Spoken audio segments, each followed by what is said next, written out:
The Hollywood Reporter India is on the red carpet of the Red Sea International Film Festival, where moments from now you can expect an absolutely spectacularly starry red carpet. I'm talking global celebrities like Will Smith, Eva Longoria, Emily Blunt, Amir Khan, Kareena Kapoor Khan, and so many more.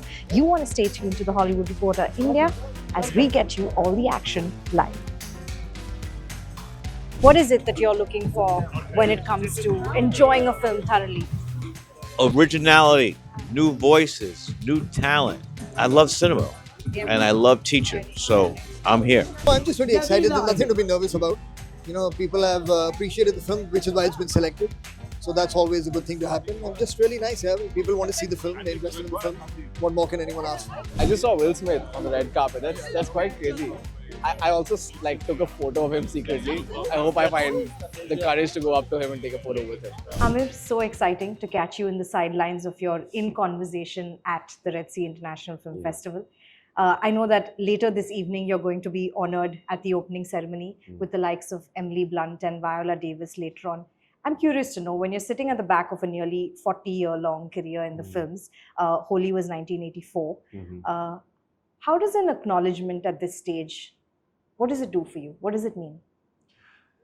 Well, it's always nice to have your work recognized, and my work over the last 3 decades is something that has been a huge learning experience for me, and I've really enjoyed what I've done.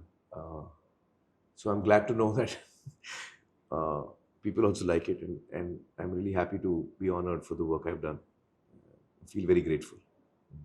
But you're also now neck deep in your Oscar campaign for Lapata Ladies. It's not the first time that you're going to the Oscars. So I'm actually really curious to know, what are you hoping to do differently this time? Nothing. I'm hoping to do the same thing, in the sense that, in a sense, what you can do is get the members to watch your film. And after that, it's their decision what they want to, how much they like it. So this time too, we're doing exactly what we did for Lagan. We're trying to get as many screenings organized and creating opportunities for members to watch the film on the large screen. Of course, now they can even watch it on the website, online. But we feel that a large screen experience is always special. So we've been organizing screenings in different cities for the members. And then we just leave it to the members. There's nothing else you can do. Well, you scared a whole bunch of your fans when you said that you were possibly retiring from films. And I'm really glad that your children convinced you otherwise. Recently back home, Vikrant Massey put up a post to the same tune. And I'm actually curious to know, as a journalist, as an actor rather, what does it take to recalibrate, and what helped you recalibrate to be able to come back stronger? Well, I think it was COVID. Because during COVID, I was just sitting at home alone and by myself many times. And it gave me, suddenly after, 30 years of working, in this, like, I've been really deeply involved in my work, and it's not really work for me. I don't know whether it's work or play. So during COVID, I sat back and I was just looking back at my life actually, and I realized that I had spent my entire adult life from the time I was 18, which is when I joined the films as an assistant director. From then up until 3 years back, all I did was films and cinema primarily, and the bulk of my bandwidth was, in this world of storytelling. And it made me realize that I've perhaps not spent enough time with my family, people who I'm really close to. And I felt very guilty about the fact that I had neglected people who I'm really close to over these 3 decades. When you're madly in love with something and you want to do it, or you're starting out your career in something, it's understandable to spend 24/7, Living and breathing it. trying to get onto your feet, because when you're starting out, you really have to work hard to make a place for yourself. But that usually lasts 2 years or 5 years. In my case, for 30 years, I was, not coming out of that mold. And so that 3 years back during COVID, I got the opportunity to sit back and think about my life, and I felt that I would have preferred a slightly more balanced life. Actually, that came later. First, I was so guilty that I was not there for my family, that my knee-jerk reaction was that, I've done enough films. This was, by the way, right in the middle of Lal Singh, because we had shot halfway. We shot half of Lal Singh, and then COVID struck, and then we had to take a break. So in this break, I was thinking of all of this. And then I thought that, probably Lal Singh will be my last film. Yeah. Because I want to be with my family, and I really want to make up for lost time. So I told my family that. I didn't make any public announcements. In fact, now is when I'm speaking about it. I didn't speak about it then. Also because I felt it's too big a statement to make. I was just like, in any case, people don't expect my films to come out every year. And after Lal Singh, they'll expect my next film to come out 2 or 3 years later. When it doesn't, they'll realize, oh, he's missing somewhere. So I don't need to make any large announcements, is what I thought. I can assure you that's not how it works when you're Amir Khan. Well, so, I thought when the time comes, I'll speak about it. I didn't want to make any statements just before the release of Lal Singh, because it would be construed as I'm trying to promote Lal Singh. So I didn't want any chaos. So I just, kept it to myself. But of course, I shared with my family that I want to now stop doing films and just be with my kids and my mom and my siblings and people who I love. About 6 to 8 months of that, and the people who I loved kind of started feeling claustrophobic. And they were like, you know what, we've got enough of you. So please get back to films. And we can't handle you. We can't handle so much of you. So my kids kind of sat me down and said, listen, you're such an extremist. When you were doing films, you only wanted to do films. Now you want to only be with the family.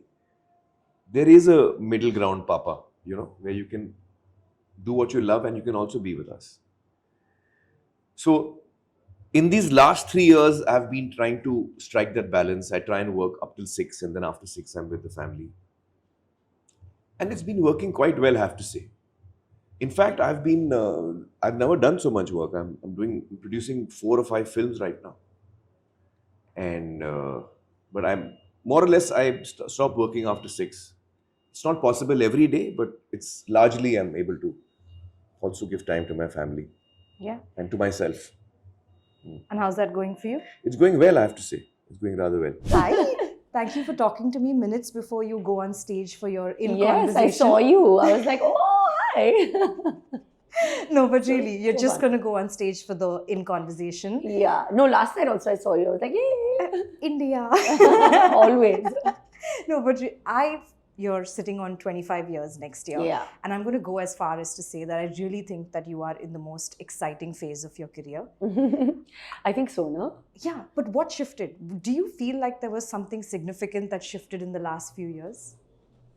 No, I think that I'm just a lot more comfortable in my own skin, I think I'm just, and that has what has given me the confidence and just, to take up roles that are a lot more braver than what I've done in the past. I'm a lot more accepting, and I think that somehow in discovering and wanting to do these different characters, it's also I've discovered myself a lot, through that.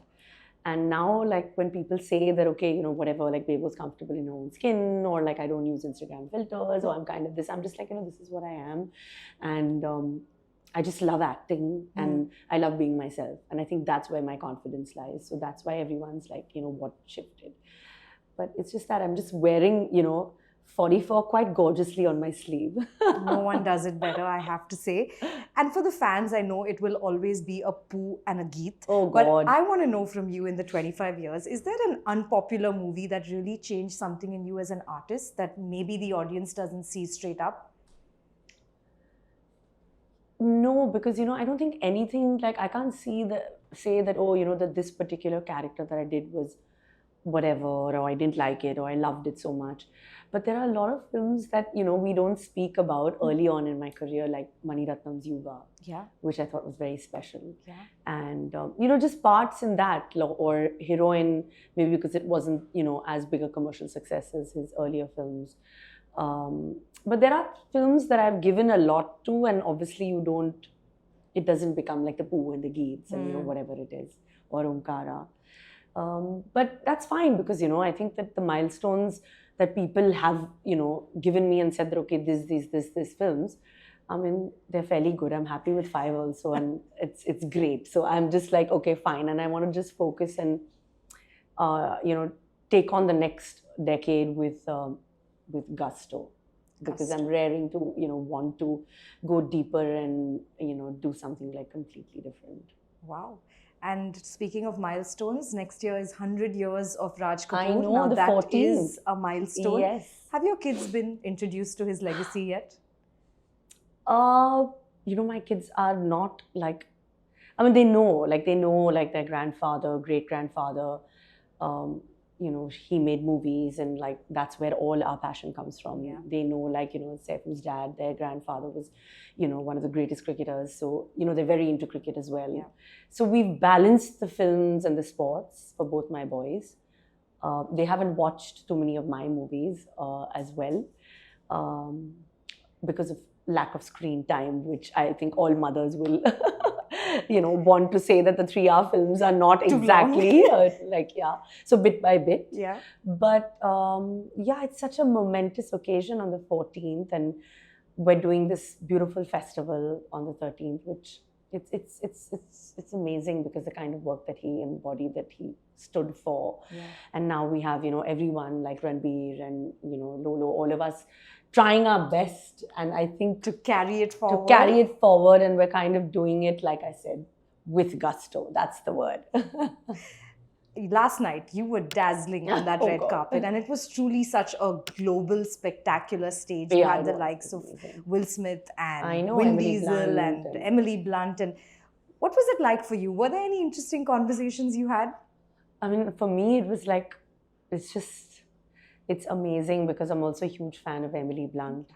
So I had to have a fangirl moment and introduce myself from India as an Indian actor, and say that I wanted a picture, because Devil Wears Prada, I mean, it's a toss-up as to which role I really want to play, because I think I can ace both because I love both the characters so much.